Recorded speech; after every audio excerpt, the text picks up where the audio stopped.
جب آپ ٹرانسلیشن کرتے ہیں انگلش میں تو اس کو آپ بڑے جی سے لکھیں گے، چھوٹے سے نہیں لکھیں گے، یعنی خاص الہ.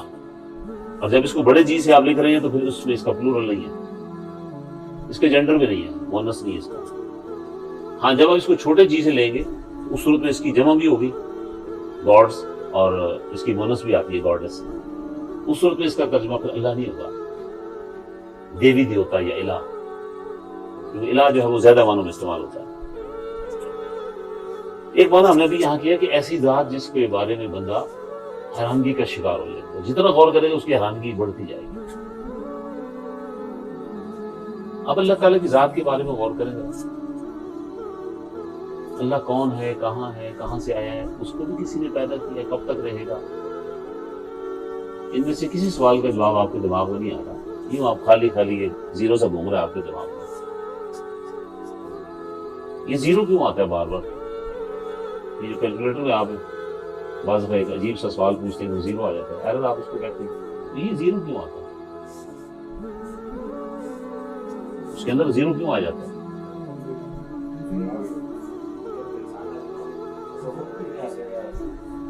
میں اس کی بات کر رہا ہوں، کیلکولیٹر میں کیوں آتا ہے؟ یعنی بنانے والے نے اس کا جواب اس کے اندر فیڈ نہیں کیا. اور سادہ کیلکولیٹر ہے، وہ 4 سوال کرے گا، 4 سوالوں کا جواب دیتا ہے، جمع تفریق ضرب اور تقسیم کر دیتا ہے. آپ اس سے اسکوائر روٹ پوچھیں گے تو وہ ایرر آ جائے گا. ہمارے دماغ میں یہ زیرو کیوں گھوم جاتا ہے؟ اور عقلی طور پر جس کو ہم یوں کہیں گے کہ ایک بڑی چیز کے اندر تو چھوٹی چیز سما سکتی ہے، اور چھوٹی چیز کے اندر بڑی کہاں سے گزریں گے آپ؟ ایک رہیں گے اس کے اندر سے بال تو گزر جائے گا، فٹ بال کیسے گزرے گا؟ تو ہمارا دماغ محدود ہے، اللہ کی ذات لامحدود ہے، اس وجہ سے وہ ہمارے دماغوں میں نہیں آتا. اور اسی وجہ سے اللہ کے نبی صلی اللہ علیہ وسلم نے منع کیا کہ اللہ کی ذات پر غور نہ کرو، پاگل ہو جاؤ گے، دماغ فیل ہو جائے گا تمہارا. ہاں اس کی صفات پہ غور کیا.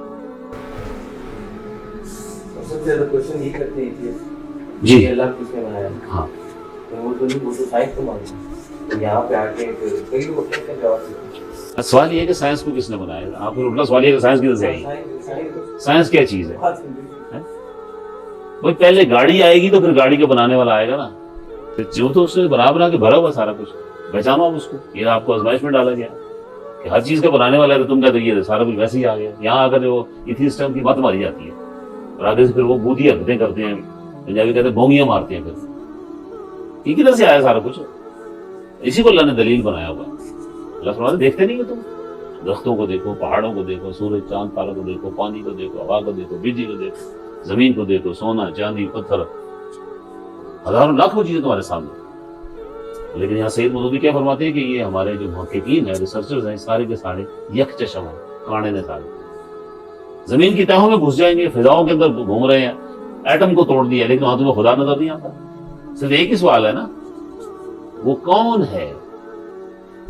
ایک دفعہ ہمارے فزکس کے پروفیسر لیکچر دے رہے تھے کسی مسئلے پر نا، تو میں نے کہا جی یہ سارا کچھ پھر کس نے کیا؟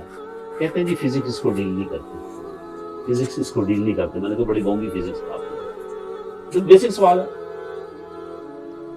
آپ زمین کی کھدائی کرتے جا رہے ہیں، 60 فٹ کے اوپر پانی کی لہر آتی ہے، پھر 60 فٹ جاتے ہیں نیچے، پھر مٹی اور ریت آتی ہے، پھر پانی آ جاتا ہے، پھر نیچے جاتے ہیں 300 فٹ آپ نیچے گئے ہیں تو پانی کی لہر آتی جا رہی ہے، پھر گیس آنی شروع ہو جاتی ہے، پھر آپ کروڈ آئل آنا شروع ہو جاتا ہے، پھر لاوے آنے شروع ہو جاتے ہیں. کون ہے آ رہی ہے اتنا کچھ کرنے والا؟ اس سوال کے اوپر یہ ایتھیسٹ جو ہے خاموش ہو جاتے ہیں، یہ جان بوجھ کر خاموش ہوتے ہیں.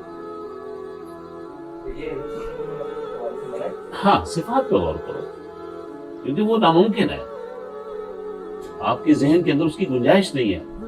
آپ کو بخار چڑھ جائے گا، دماغ کی چولیں ہل جائیں گی، حتیٰ کہ آپ کو پاگل خانے جانا پڑ جائے گا.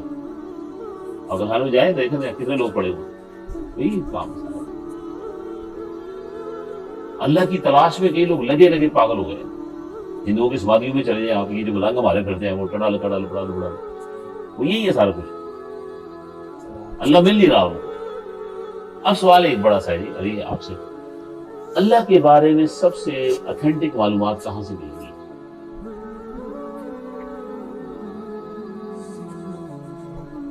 جی یہی وہ